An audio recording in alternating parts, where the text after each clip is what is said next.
ሰላም ጤና ይስጥልን የተከበራችሁና የተወደዳችሁ በመላው ዓለም የምትገኙ ክቡራን የጣና ቴሌቪዥን ቤተሰቦች እንደምን አመሻችሁ። አክብሮታዊ ሰላምታችን በያላችሁበት የምድር ዳርቻ ሁሉ ይድረሳችሁ እያልን የሚያዝያ 20 ቀን 2018 ዓ.ም የጣና ቴሌቪዥን የምሽት ዜናዎቻችንን ርዕሶቹን በማስቀደም እናስደምጣችኋለን። ብአዴን ህመሙን መቆጣጠር እስኪሳነው ድረስ ያዘነበት የፖሊስ አመራሩ ግድያ ነው። ይህን አስመልክቶ አስተያየታቸውን የሰጡ ወታደራዊ ተንታኞች ደግሞ የስርዓቱን ስስ ብልት ያወቀ እርምጃ ነው የተወሰደው ሲሉ ገልጸውታል። በወሎ ቤት አማራ ጅባር ደግሞ 42 የብልጽግናው ስርዓት ኃይሎች ተመትተዋል። በሰዓቱ ዜናችን በቀዳሚነት ተሰሙታላችሁ። ብልጽግናው የፈራው ነገር ዱሆ ቤቱ ድረስ መጥቶበታል። ጅቡቲ አኩርፋለች። አዲስ አበባ ደግሞ በረሃብ በውሃ ጥምና በሰላም እጦት እየተናጠች ነው። ነዳጅ በብልጽግናው መንግስት ላይ ከባድ ጫና ይዞ መጥቷል። ዝርዝሩ ይቀርብላችኋል። የኦህዴድ ብልጽግና ከፍተኛ አመራሮች እብሪታቸው መጠን አልፏል። የአዲስ አበባ ከንቲባዋ ሰሞኑን የሰጡት አነጋጋሪ ሐሳብም ቁጣን ቀስቅሷል። በሰዓቱ ዜናችን ተመልክተነዋል። ብልጽግና የሰጠውን የተልዕኮ አደራ በታማኝነት ለማስረከብ ዝግጁ መሆኑን ተናግሯል። በሱዳን ጦርነት እጁን የሰደደው ብልጽግና ከተባበሩት አረብ ኤሚሬቶች ለሐምዳን ደጋሎ የተሰደዱ መኪኖችን ተቀብሎ እና ፈርመው ሰድልኝ ሲል የጦርነት አጋሩን ዳጋሎን ጥሪ አቅርቦላቸዋል። በዚህ ጉዳይ የተሰናዳ ዝርዝር ዘገባ አለ። ሰዓቱ ሲደርስ ተሰሙታላችሁ። የተወደዳችሁና የተከበራችሁ የጣና ቴሌቪዥን አድማጭ ተመልካቾቻችን እነዚህንና ሌሎች የግንባርና የትንታኔ ዘገባዎችን ይዘናል። እስከ ዜናዎቻችን ፍጻሜ ድረስ አብራችሁን እንድትቆዩ እየጋበዝን ወደ ዝርዝር ዜናዎቹ እናልፋለን።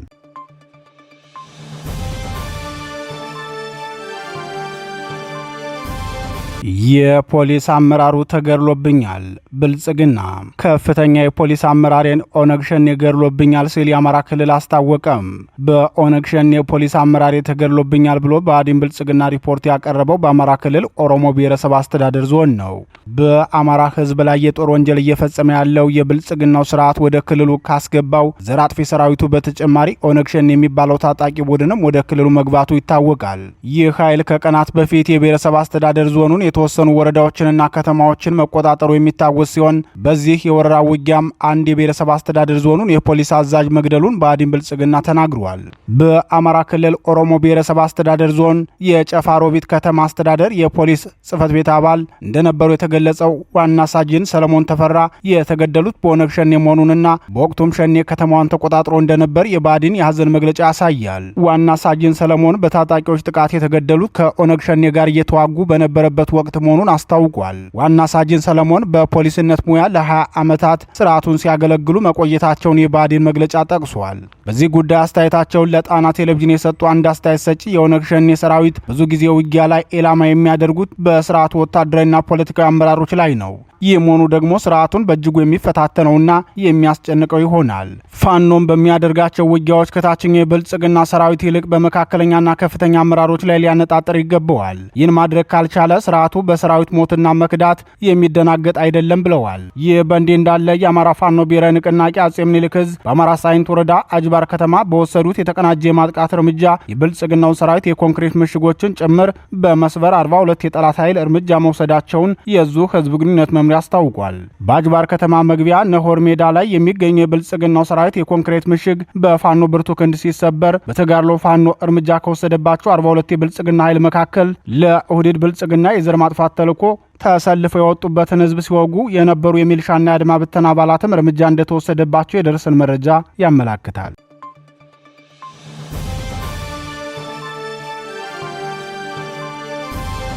የነዳጅ ቀውስ ተባብሶ ቀጥሏል። የብልጽግናው ስርዓት የሀገሪቱን የነዳጅ መጠባበቂያ በጀት ለጦርነት በመዋሉና በከፍተኛ ሙስና ምክንያት የሀብት ብክነት በመፈጸሙ በኢራኑ ጦርነት የተነሳ የነዳጅ ቀውስ በኢትዮጵያ በአስከፊ ሁኔታ ተባብሶ ቀጥሏል። ብልጽግናው ነዳጅ ወደ ኢትዮጵያ እየገባ ነው ብሎ ቢያስነግርም ነዳጅ ለመጫን ጅቡቲ የገቡ አሽከርካሪዎች ከፍተኛ ስቃይ ላይ ወድቀናል ሲሉ አቤቱታቸውን አሰምተዋል። ለወራት ብንሰለፍም ነዳጅ መጫን አልቻልንም፣ ጭራሽ ለከፍተኛ የጤና ችግርና ለኢኮኖሚያዊ ቀውስ እየተዳረግን ነው ሲሉ የሚናገሩት የቦቴ አሽከርካሪዎች ጅቡቲ ከገቡ በኋላ የገጠማቸውን ችግር ሲናገሩም ነዳጅ ለመጫን ለወራት ተሰልፈን ብንቆይም ነዳጅ መጫን አልቻልንም። በዚህ ምክንያት ለከፋ ማህበራዊና ኢኮኖሚያዊ ቀውስ ተዳርገናል። እስካሁን ግልጽ ባልሆነ ምክንያት ነዳጅ እንዳንጭን ተከልክለን ቆመናል ብለዋል። በበረሃማዊ ጅቡቲ ክፍል ለሁለትና 3 ወራት ተቀምጠው ነዳጅ ለመጫን የሚጠብቁ አሽከርካሪዎች እንደሚናገሩት እየደረሰብን ያለው የኢኮኖሚያዊ ቀውስና የጤና ጉዳት በመግለጽ በቦታው ላሉ አስተባባሪዎችና የነዳጅ ኤነርጂ ባለስልጣን ባለሙያዎችን ብንጠይቅ ብንጠይቅም የሚያብራራም ሆነ ምላሽ የሚሰጠን አካል አጣን። አሁንም ደጋግመን የሚመለከተው የመንግስት አካል መፍትሄ እንዲሰጠን እየጠየቅን ነው። ነገር ግን ጉዳዩ በመንግስት ደረጃም የሚፈታ አይመስልም በማለት የነዳጅ እጥረቱ ብቻ ሳይሆን ብልጽግናው ከጅቡቲ መንግስት ጋር የገባበት ቀውስ ዋናው ምክንያት እንደሆነ ጠቁመዋል።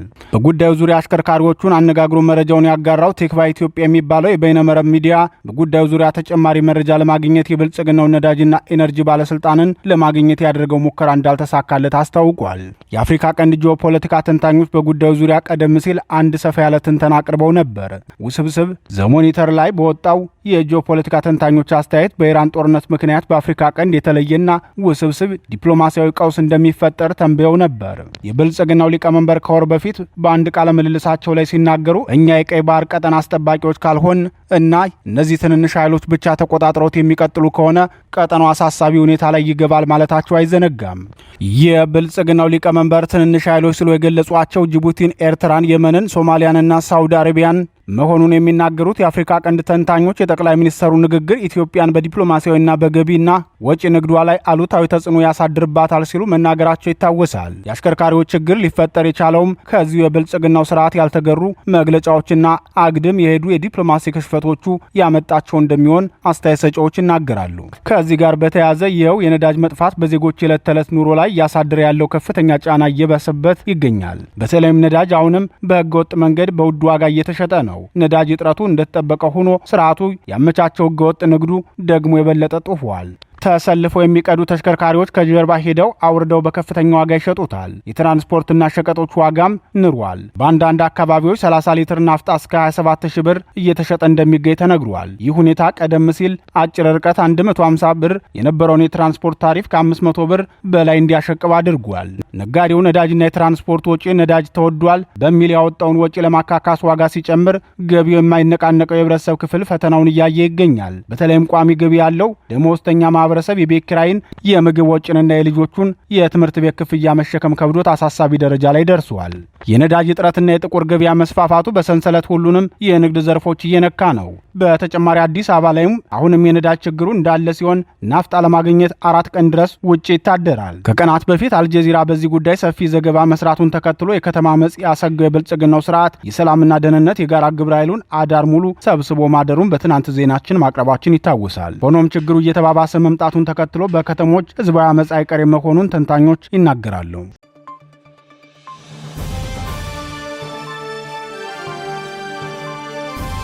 ስማቸውን እናጠፋዋለን። ከንቲባዋ የኦህዴድ ብልጽግና በአዲስ አበባ ከተማ በኮሪደር ልማትና በሌሎች ተቋማዊ ግንባታዎች ስም የሚፈጸመው ወረራ በይፋ ቀጥሏል። በከንቲባ አዳነች አቤቤ የሚመራው የድሃ የህብረተሰብ ክፍሎችን እያፈናቀሉ ዛፍ የመትከል ፕሮጀክት በህዝብ ዘንድ ከፍተኛ ተቃውሞ እየገጠመው ቢሆንም ዛሬም በይፋ ምን ታመጣላችሁ እንኳን ማፈናቀል ስማቸውንም እናጠፋዋለን የሚል ምላሽ ተሰጥቶበታል። ከዓመታት በፊት በተጠና መንገድ የእሳት ቃጠሎ እየተፈጸመበት የመርካቶ ገበያ የባህል አልባሳት መደብር አሁን ደግሞ ከእሳቱ የተረፉ ሱቆችም ተዘግተው የቀጠናው ስም እንደሚቀየር ከንቲባዋ በግልጽ ተናግረዋል። ችግኝ የምንተክለው ለሞቱትም አስከሬናቸው ጥላ እንዲያገኝ ነው ሲሉ የብልጽግናው ሊቀመንበር መናገራቸው ከፍተኛ ተቃውሞ ገጥሞት ለረጅም ጊዜ መነጋገሪያ ሆኖ መቆየቱ ይታወሳል። ከስህተቱ የማይማረው ብቻ ሳይሆን ማንም አይነካኝም ብሎ የታበየው የኦህዴድ ብልጽግና ስርዓት ሰሞኑን ደግሞ የአዲስ አበባ ከተማ አስተዳደር ከንቲባዋ አዳነች አቤቤ ብልጽግናው ሊቀመንበር ንግግር በሚተካ መልኩ ቅጠል ለቅመው የሚያድሩ ሰዎችን አስወጥተን ለመኖሪያችን ግንባታ ልንሰራ ነው በማለት በአዲስ አበባ ከተማ ውስጥ የሚገኙ የዳህዳ የህብረተሰብ ክፍሎችን ያለምንም የካሳ ክፍያ ወይም የመኖሪያ ቤት ትክ ሳይሰጡ ከቤታቸው እንዲወጡ ማድረጋቸው ይታወሳል። የአዲስ አበባ ከተማ ነዋሪዎች በተደጋጋሚ በሚያቀርቡት ጥያቄ እኛ የተጠማ ነው ፍትህና ውሃ እንጂ ኮሪደር አይደለም ሲሉ ቢደመጡም ኦህዴድ ብልጽግና በበኩሉ በአዲስ አበባ ከተማ እየሰራ ያለው የኮሪደር ልማት ሳይሆን የዲሞግራፊ ለውጥ በመሆኑ ባለፉት 5 ዓመታት ብቻ ሚሊዮኖችን ለ10 ዓመታት ከኖሩበት ቀይ አፈናቅሎ ጎዳና ላይ ጥሏቸዋል ወይም ደግሞ አስቸጋሪ በሆነና ለኑሮ በማይመች ቀጠና በትኗቸዋል። ስርዓቱ በዚህ ህዝብ አፈናቃይ ፕሮጀክቱ ውስጥ የራሱን መዋቅር ከአመራር ሰጪነት እስከ ጉልበት ሰራተኝነት ማሰማራቱ የሚነገረው ብልጽግና በአሁኑ ወቅት የአንድ ብሔርን ተረኝነት ጠባቂ ብሎ ያደራጀው ማፊያ ቡድን አዲስ አበባን ጨምሮ በሌሎች የኦሮሚያ ከተሞች በአደባባይ የሰብአዊ መብት ጥሰት ሲፈጽም መጋለጡ የሚታወስ ነው። ከንቲባ አዳነች አቤቤ በዚሁ ያልታረመ ንግግራቸው በመርካቶ ጎማ ተራ፣ ሶማሌ ተራና ምናለች ተራ የሚባሉ ቦታዎች ሙሉ በሙሉ እንደሚፈርሱ ገልጸዋል። የሰፈሮቹ መፍረስ ብቻ ሳይሆን ስማቸው እንዳይታወስ አዲስ ስያሜ እንደሚሰጣቸው አክለዋል። የከተማዋ ነዋሪዎች አስተያየታቸው ለጣና ቴሌቪዥን እንደገለጹት ብልጽግና በከተማዋ ውስጥ የተሻለ የኢኮኖሚ ጥቅም አላቸው ብሎ የሚያምንባቸውን ስፍራዎች በሙሉ ከህዝብ እየቀማ እንደሚገኝ ጠቅሰው ይህ በአዲስ አበባ ህዝብ ላይ የተከፈተ ግልጽ የሆነ የኢኮኖሚ ጦርነት ነው ብለዋል። ይህ በእንዲህ እንዳለ በአማራ ክልል የተከፈተውን የዘር ማጥፋት ጦርነት የሚያወግዝ አውሮፓ አቀፍ ሰላማዊ ተቃውሞ ሰልፍ መጠራቱን አዘጋጆቹ ለጣና ቴሌቪዥን ተናግረዋል። በበርካታ የአውሮፓ ሀገራት የሚካሄደው የተቃውሞ ሰልፍ የአማራ የዘር ማጥፋት ይቁም የሚል ታላቅ የህዝብ ተቃውሞ ሰልፍ መሆኑን አዘጋጆቹ ገልጸዋል። በአማራ ህዝብ ላይ እየተፈጸመ ያለውን የዘር ማጥፋት ወንጀል፣ አረመናዊ የድሮን ጥቃትና የስርዓቱን የውሸት ምርጫ ድራማ ለማውገዝ በተለያዩ የአውሮፓ ከተሞች ተከታታይ የሰልፍ ጥሪዎች መቅረባቸውን የገለጹት አስተባባሪዎቹ ለፍትህ አብረን እንቁም በሚል መሪ ቃል የሚካሄዱት እነዚህ ሰልፎች ዓለም አቀፉ ማህበረሰብ በንጹሃን ላይ የደረሰ ያለውን ግፍ እንዲገነዘብና በዘረኛው ስርዓት ላይ ተጨባጭ ጫና እንዲያሳድሩ ለማድረግ ያለሙ መሆኑም ታውቋል። በስደት የሚኖሩ ወገኖች በአገር ቤት እየተካሄደ ያለውን የህልውና ተጋድሎ በዲፕሎማሲው መስክ ለማጠናከር የተደረገው ይኸው ዝግጅት ጦረኛና ዘረኛ ስርዓት የፈጸመውን የጦር ወንጀል የምዕራባውያን የዲሞክራሲ እሴትን አከብራለሁ በሚል በምርጫ ስም ስልጣኑን ለማራዘም የሚያደርገውን ሙከራ ለዓለም አቀፉ ማህበረሰብ እንዲያወግዝ በሰልፍ ይገልጻል። በወጣው መርሃ ግብር መሰረትም የተቃውሞ ድምጾች የሚሰሙባቸው ዕለታትና ሀገራት አርብ ሚያዝያ 23 በስዊድን፣ ግንቦት 3 የአውሮፓ ህብረት መቀመጫ በሆነችው ቤልጅየም ዋና ከተማ ብራስለስ፣ ግንቦት 8 በፈረንሳይ ፓሪስና በእንግሊዝ ለንደን፣ በማግስቱ ግንቦት 9 በጣሊያን ሰልፎቹ የሚካሄዱ መሆናቸውን ካዘጋጆቹ የደረሰን የመርሃ ግብር ማስታወቂያ ቅጽ ያሳያል። አስተባባሪዎቹ ዛሬ የኛ ዝምታ ነገ የነሱ ጉልበት ነው በሚል ለሁሉም ኢትዮጵያውያንና የሰብአዊ መብት ተሟጋቾች ጥሪ ያስተላለፉ ሲሆን እነዚህ ሰልፎች የስርዓቱን የጭቆና መዋቅር በዓለም አደባባይ ለማጋለጥ ቁልፍ ሚና እንዳላቸውም አስታውቀዋል።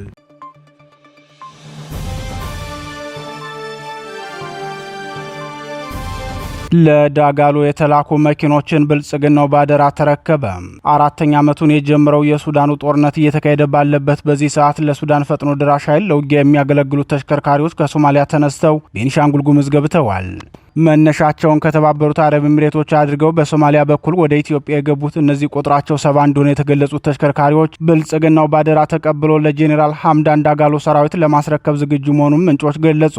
የሱዳን ጦርነት ከተጀመረበት ጊዜ ጀምሮ ከ20 የማያንሱ ሀገራት በቀጥታና በተዘዋዋሪ በጦርነቱ እጃቸውን አስገብተው እየተሳተፉ መሆኑ የሚታወቅ ሲሆን የብልጽግናው ስርዓትም ለተባበሩት አረብ ኤሚሬቶች መንግስት ፍላጎት ሲል በጄኔራል ሐምዳን ዳጋሎ የሚመራውን ፈጥኖ ደራሽ ኃይሉን ደግፎ ገብቶበታል።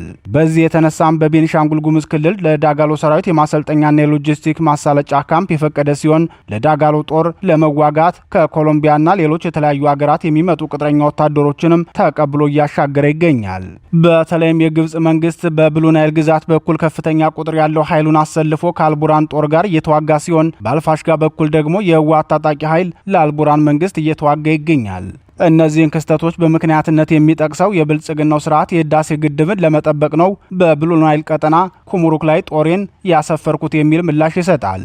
የሱዳን ተፋላሚ ኃይሎች በኢትዮጵያና በሱዳን አዋሳኝ በቤኒሻንጉል ጉሙዝ ክልል ኩርሙክ አቅራቢያ ያለው ወታደራዊ ፍጥጫ አይሏል የሚሉት የመረጃ ምንጮች በተለይም ባለፉት 48 ሰዓታት አካባቢው በአዲስና አደገኛ መልክ በያዘ መልኩ ወታደራዊ እንቅስቃሴው አይሏል ሲሉ ይናገራሉ። የሱዳኑ ጦርነት ወደ ኢትዮጵያ ድንበሮች ይበልጥ እየተቃረበ መምጣቱ ብቻ ሳይሆን የብልጽግናው ስርዓትን በጉዳዩ የገባበት መሆኑ ነገሩን አወሳስቦበታል።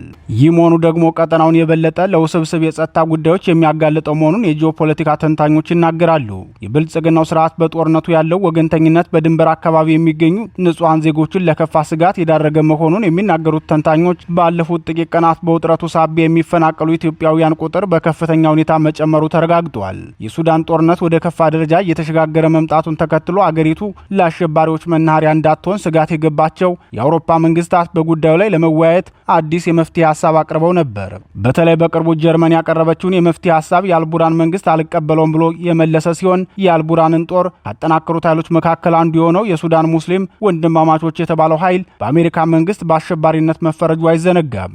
አሸባሪነት በቀጠናው ያሳደረውን ስጋት በተመለከተ ጄኔራል ዳጋሎ በሰጡት አስተያየት ደግሞ እየተዋጋን ያለነው አዲስ መንግስት ወይም አዲስ ሀገር ለመመስረት ሳይሆን የሃይማኖት አክራሪነትን ለማጥፋት ነው ብለው መናገራቸው ይታወቃል። ይታወሳል። የሁለቱ ተፋላሚ ኃይሎች ማብቂያ የሌለው ጦርነት ሱዳንን የክፍለ ዘመኑ አሰቃቂ ጦርነት ውስጥ ያስገባት ከ10 ሚሊዮን በላይ ዜጎቿንም በዓለም ዙሪያ በትኗቸዋል። እጅግ አሰቃቂ የተባለለትን ቀውስም ሱዳን እያስተናገደች ትገኛለች። የዚህ ጦርነት ቀጠናዊ መጥፎ ጠባሳ ደግሞ ወደ ጎረቤት ሀገራት በተለይም በኢትዮጵያና ደቡብ ሱዳን ላይ የሚያሳድረው ተጽዕኖ ከባድ ሆኗል። የሃይማኖት አክራሪነት በአፍሪካ ቀንድ ከፍተኛ ስጋት ሆኖ መቅረቡን የሚናገሩት የጂኦፖለቲካ ተንታኞች ከሶማሌላንድ አሁናዊ ክስተት በኋላ በኢትዮጵያ ላይም የአረብ ሊግ የያዘው አደገኛ እቅድ አለ። ይህ አደገኛ እቅድ ደግሞ በአጭር ጊዜ ውስጥ አሉታዊ ተጽዕኖ በአማራ ሕዝብ የሉና ትግል ላይም የሚያጠላ ነው ብለዋል። የሱዳንን የእርስ በርስ ጦርነት ተጠቅመው ከቱርክ፣ ሳውዲ አረቢያ፣ ኢራን፣ ግብፅና ሌሎች ሀገራት የተሰባሰቡ የአክራሪ ሃይማኖተኛ ኃይሎች በአማራ ህዝብ ትግል ላይ የሚያሳድሩት ተጽዕኖ በፋኖ መሪዎች ትንተና ሊሰጠው እንደሚገባ ምሁራን ያሳስባሉ።